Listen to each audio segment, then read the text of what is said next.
大家好，我叫 Emma，好感恩喺2025年度獲得在家基金嘅獎學金支持，亦都好感謝各位善長仁翁捐款支持在家基金。回想返當初我收到牙醫嘅 offer 嘅時候，我都唔敢太興奮，因為如果要畀5年嘅國際生學費，我屋企嘅經濟能力根本負擔唔起。後來同大學確認過之後，佢哋話之後有機會轉返做本地生嘅學費，所以我就剔咗個 offer。由於1年嘅國際生學費都需要5萬英鎊，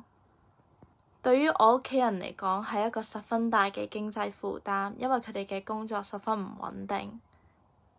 得到在家基金嘅支持之後，我更加能夠專心讀書，而且可以花時間喺自己興趣上面增值自己。